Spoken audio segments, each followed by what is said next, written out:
Jadi kita mulai dari mana ya enaknya ya? Ini udah aku record semuanya ya, by the way. Oke. Mmm, ini sih paling, tahu nggak kalau kemarin IHSG-nya turun? IHSG saham tahu nggak? Oh, aku belum ngikutin tuh. Itu gimana nih, Kak? Ada Oh, nggak ngikutin ya? pembahasan? Mhm. Jadi saham itu kan ada hari apa namanya, IHSG itu singkatannya apa ya? Pokoknya secara kolektif jadi bareng-bareng sebanyak saham itu turun. Bahkan si BCA yang dia naik terus aja turun gitu, turunnya sampai Rp300 gitu, itu kan gede banget gitu. Jadi ya mungkin lagi ekonominya lagi jelek aja sih. Mungkin kita mau ngebahas itu nggak tentang duit dan desainer, kayaknya seru ya.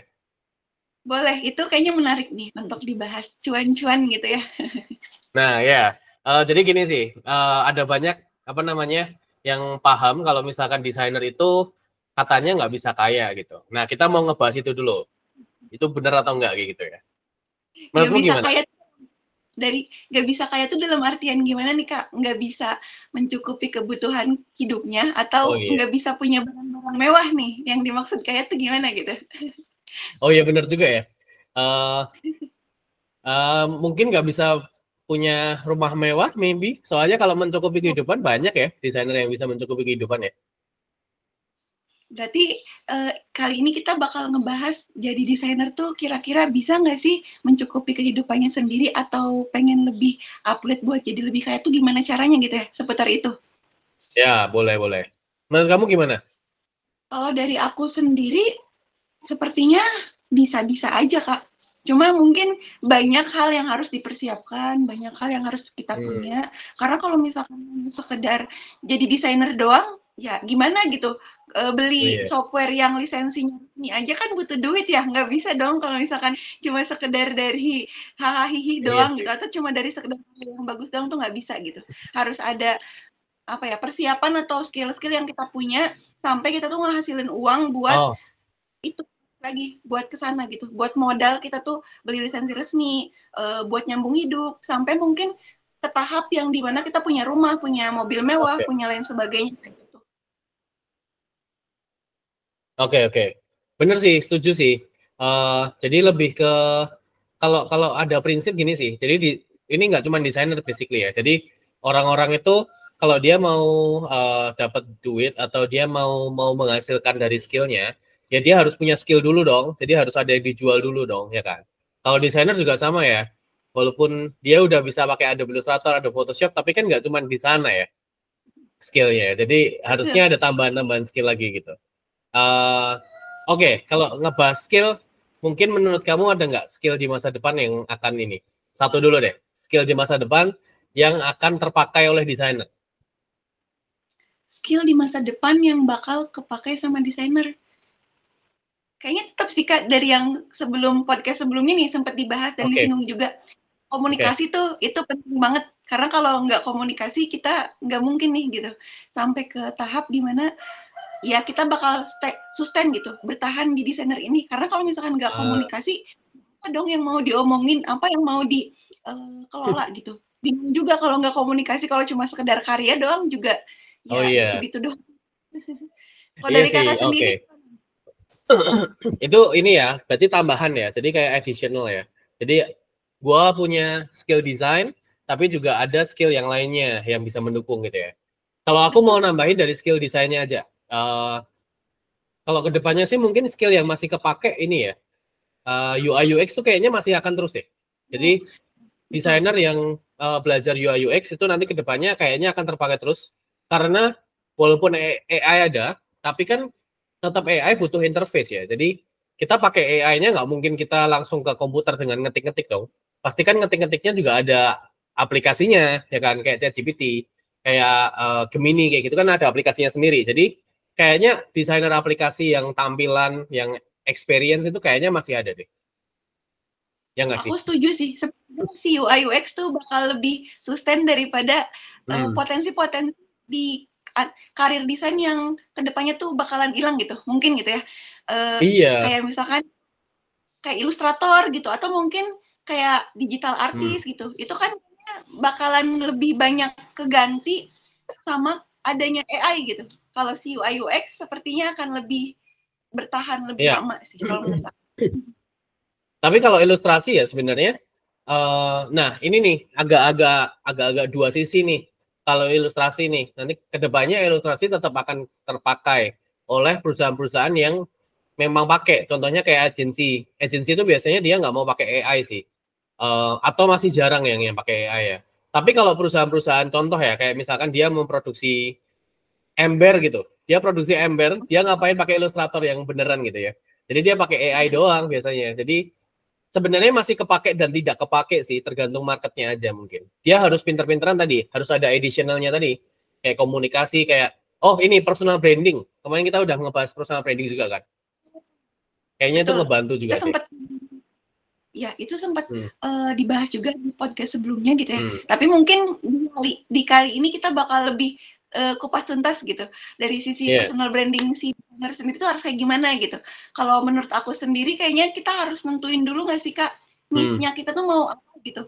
Kan mungkin apa ya, dari si desainer sendiri tuh ada beberapa kategorinya nih. Ada yang emang pure dia graphic designer as packaging design mungkin, atau mungkin branding, terus ada dari ilustrator yang tadi udah disinggung, ada juga kayak desain untuk sosial media gitu, kayak untuk konten desain dan lain sebagainya, sampai ke desainer-desainer yang memang khusus untuk pembuat aset digital tuh Kak, yang untuk ngisi di prepay,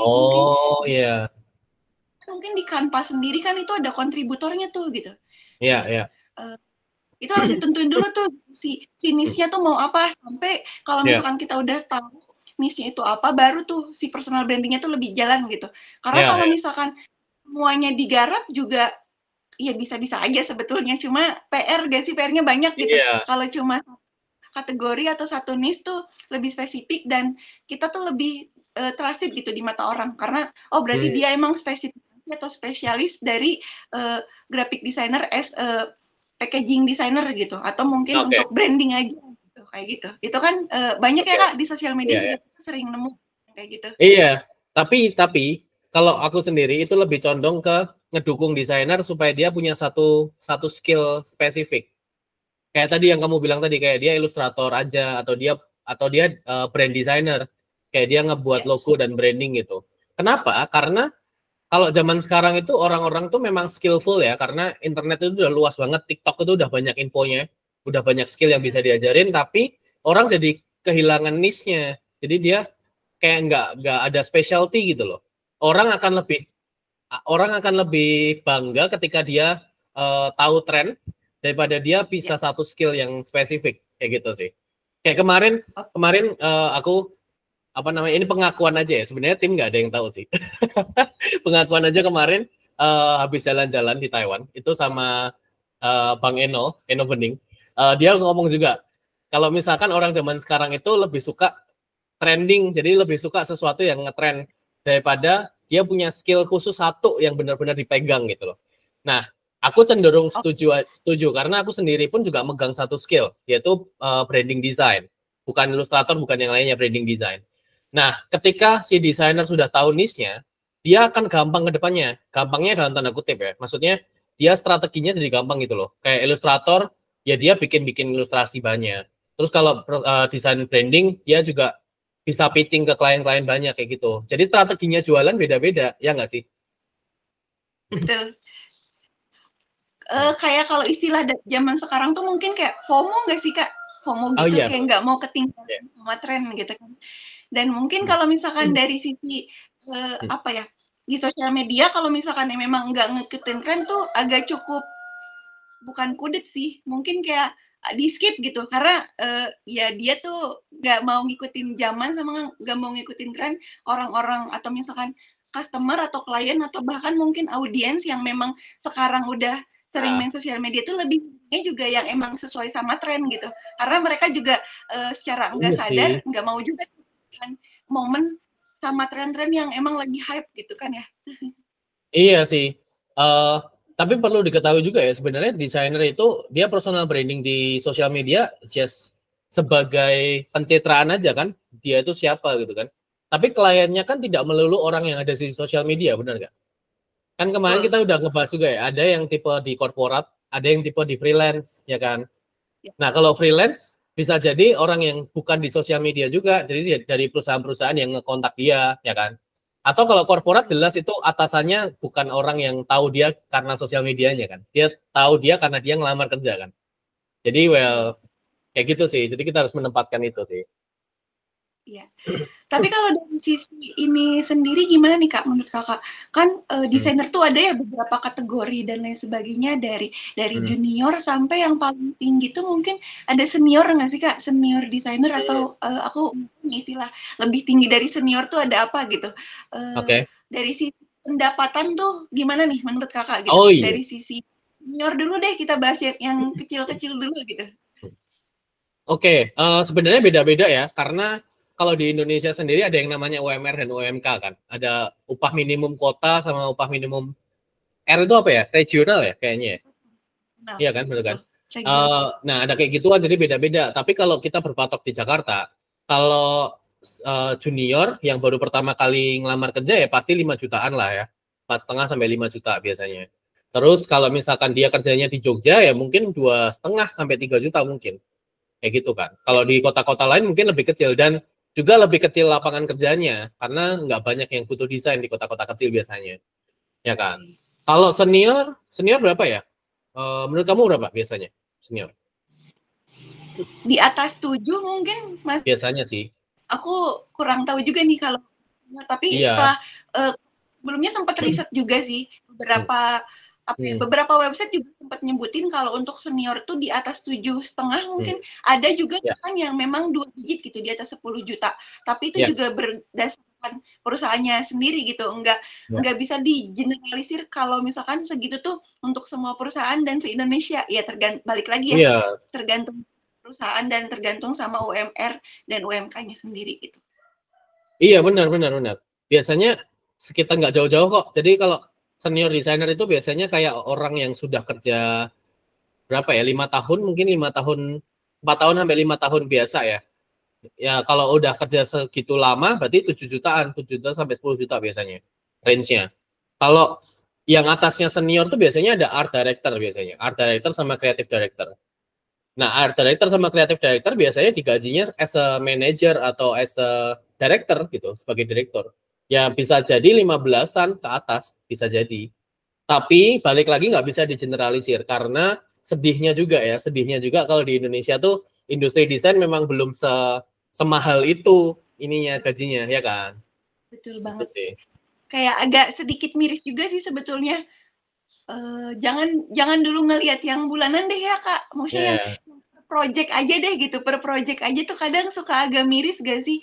Kadang projectnya tuh lumayan rumit, gede gitu. Terus kayak ngelibatin desainer banyak, tapi dibayarnya tuh bener-bener yang di bawah ini gitu, di bawah standar. Kan maksudnya, ide kan sesuatu yang lebih mahal daripada sebuah tenaga yang dikeluarkan gitu, menurut aku sendiri gitu. Kayak hal yang miris aja rasanya kalau misalkan ngelihat ada desainer yang mungkin projectnya gede tapi pembayarannya tuh di bawah minimum gitu.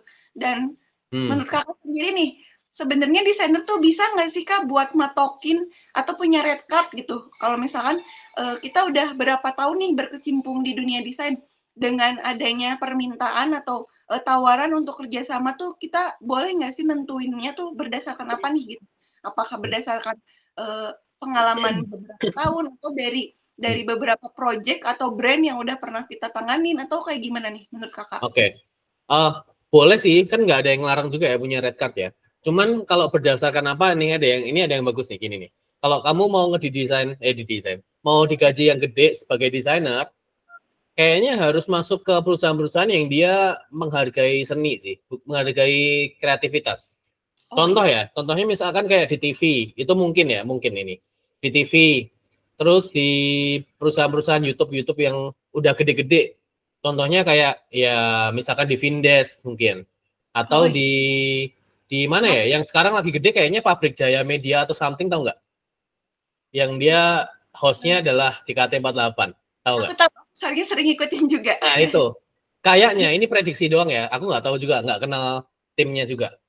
Prediksi aja. Kalau di tempat-tempat seperti itu, kayaknya gajinya layak aja gitu. Beda sama misalkan kerja di apa ya contohnya ya, di perusahaan ekspor import yang membutuhkan desainer.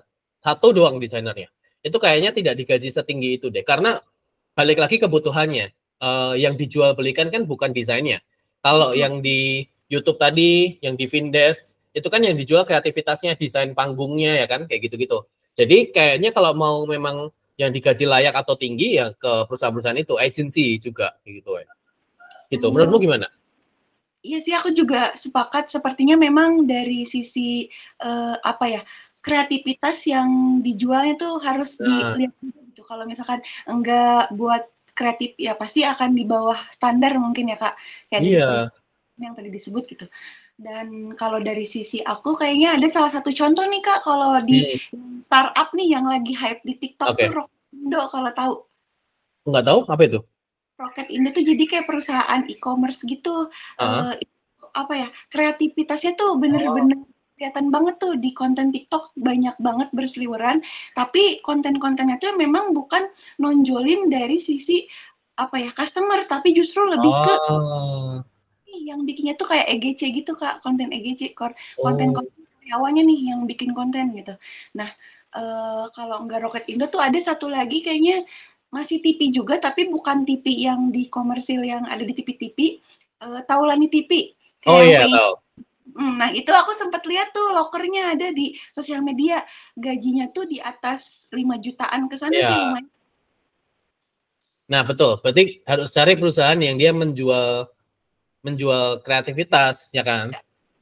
Supaya kita skillnya dihargai gitu. Kalau Nah, misalkan di perusahaan-perusahaan biasa ya skillnya mungkin tidak begitu dihargai karena mereka juga sebenarnya nggak butuh-butuh amat desain. Mereka pakai Canva pun mungkin bisa yang perusahaan-perusahaan kayak apa ya contohnya ini deh. Tahu nggak ini batang apa namanya plastik yang buat buat ngetap di tol jalan tol tahu nggak? Yang atasnya ada kartunya yang buat ngetap di jalan tol. e-money gitu ya, kayak Iya, flash. kayak yang panjang itu loh plastiknya. Nah, kalau misalkan ada Oh, perusahaan yang iya, kalau ada perusahaan yang memproduksi itu nggak butuh desain amat kan. Jadi dia oh kayaknya ini deh gitu. betul, setuju sih. Hmm. Nah, kalau misalkan dari sisi, dia tuh freelance nih, Kak, misalkan terus ada project logo, menurut Kakak tuh standar minimum untuk bikin logo ketika dia Hmm. udah punya skill, dia udah punya portofolio, berapa gitu? Apa ya, standarnya yang paling baik, yang paling Oh, normal, yang nggak bikin miris gitu ngelihatnya? oh, kalau nggak bikin miris berarti harus dihitung. Maksudnya ketika kita ngebuat logonya itu kita keluar apa aja duitnya. Bisa aja kita Oh, beli aset kayak font ya kan. Kita beli aset font itu dihitung juga fontnya. Terus kita pakai PC, pakai laptop itu kan butuh butuh internet, butuh listrik. Nah itu juga dihitung tuh listriknya berapa hari pengerjaan, internetnya berapa hari pengerjaan dihitung semuanya. Bahkan kalau meeting-meeting harus keluar, harus offline, itu juga dihitung akomodasinya, transportasi kita. Semuanya udah dihitung, terus kamu tambahin berapa persen, 15% buat kreativitas. Nah, habis itu tambahin profitnya lagi berapa persen kamu mau ngambilnya. Itu kayaknya yang nggak miris di sana deh. Ngitungnya caranya kayak gitu. Jadi tergantung berapa lama pengerjaan. Kreativitas itu kamu bisa hitungnya dari seberapa susah sih logonya. Kayak contohnya logo buat restoran, tapi dia maunya adalah gambar gambar apa ya? Gambar sesuatu yang menjijikkan gitu. Kan itu susah banget ya untuk memadukan itu ya. Makanan sama sesuatu yang menjijikkan itu susah banget ya. Jadi itu mungkin bisa tambahin kayak 20% kreativitas atau 25% kreativitas gitu. Jadi enggak, ya bisa diatur sendiri lah gitu sih. Menurut kamu gimana? Ini prinsipnya kayak HPP sebenarnya, kayak jualan prinsipnya. ya, aku sepakat banget, itu kayaknya cara yang bikin kita tuh nggak miris gitu untuk dibayar dari, Iya, segi manapun. Karena kalau misalkan nggak pakai perhitungan kayak gitu, misalkan cuma asal nyebut doang nih, kayak, oke satu logo tuh misalkan 1 juta gitu. Lah, 1 juta tuh kalau dihitung-hitung secara ini, kayaknya kita nggak kebagian nih dari sisi ide dan kreativitasnya gitu, atau iya, bahkan mungkin si, software lisensinya juga nggak kehitung gitu. Itu cuma buat pembelian, lisensi font-nya mungkin yang memang harganya kan iya, kadang dolar ya, Kak.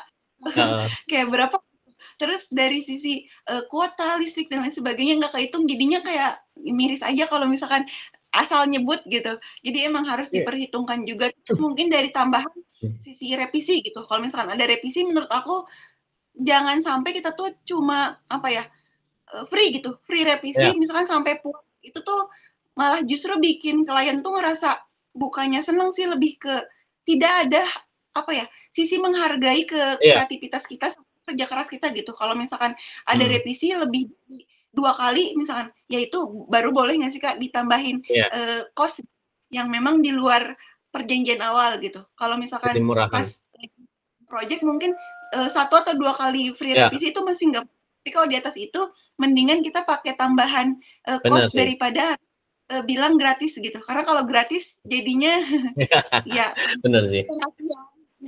Oke. Ini sih sebenarnya yang bikin desain dihargai murah itu adalah kita bareng-bareng murah juga. Ngerti nggak maksudnya? Sebagai desainer kita bareng-bareng murah juga. Kalau kita semuanya sepakat untuk pakai tadi rumusnya tadi, kayaknya orang-orang jadi teredukasi deh. Jadi oh ternyata memang desainer itu rata-rata tuh menghitungnya kayak gini gitu. Ya nggak sih? Jadi kita harus bareng-bareng sama-sama nih. Oke, by the way. Nah, gimana? Aku mau sedikit ini, sempat ngeliat juga sih gabung beberapa komunitas gitu ya Kak di Facebook. Nah itu kan kayak ada komunitas graphic designer tuh, aku iseng-iseng tuh join, dan ternyata tuh perang harganya bener-bener kayak e-commerce gitu, kayak Shopee gitu, kayak Tokopedia. Itu bener-bener yang ada orang yang pengen butuh jasa logo desainer misalkan. Nah di komentar tuh rame banget yang ngomen untuk menawarkan jasanya, tapi yang jadi miris adalah udahlah di gua aja gitu, di gue cuma 100.000, atau misalkan ada yang lain nih baru join, jangan di aku aja gitu, di aku cuma 50.000 jadi gitu, cuma sehari jadi 50. Itu kan kayak jadinya tuh merekanya sendiri nih yang bikin harga tuh jadi murah gitu. Iya, jadi merusak harga itu, betul. Betul, jadi merusak harga. Iya. Oke. Jadi tadi kita udah ngomongin panjang lebar, kita take away-nya apa nih? Take away-nya kalau dari aku sendiri, sepertinya kita tuh harus lebih percaya diri, punya skill dan punya kemampuan untuk menghitung nih. Karena kalau misalkan kita nggak punya kemampuan untuk menghitung harga yang harus kita bayar, harga yang harus mereka bayar kepada kita gitu, itu sama aja bikin kita tuh jadi desainer yang mungkin nggak bisa menghidupi diri sendiri gitu. Karena jujur Li, aku sendiri aja dari 2019, mungkin kalau dibilang mapan sih enggak, tapi maksudnya masih bisa hidup sampai sekarang dari desain doang gitu. Ya. Nah, iya, betul. Ini sih, mungkin kalau dari aku, karena kita tadi ngobrolinnya adalah tentang data ya. Jadi ada harga, ada gaji, terus ada perusahaan-perusahaan yang butuh desain tuh kayak gimana, kayak gitu-gitu kan. Ini mungkin nggak ada kesimpulannya, lebih ke dilempar aja ke yang dengerin gitu ya. Jadi dengan yang kalian sudah dengerin, kira-kira strategi kalian tuh gimana? Yang pertama mau freelance atau mau korporat dulu? Terus habis itu kalau mau korporat, kamu carinya desain agency atau perusahaan-perusahaan yang butuh desain yang kayak gimana? Terus habis itu bikin portfolionya kayak gimana? Oh iya, kita belum bahas portfolio. Mungkin next time ya kita bahas portfolio ya. Nah kayak gitu sih. Spesifik video buat portfolio kali ya kayaknya. Iya, menarik juga ya. Ya gitu deh. Itu paling take away-nya dari gua. Oke, paling sampai sini dulu ya Kak video kali ini. Kalau misalkan ada apa-apa, komen di komentar aja. Jangan lupa subscribe. Thank you guys, thank you. Oke, terima kasih. Oke.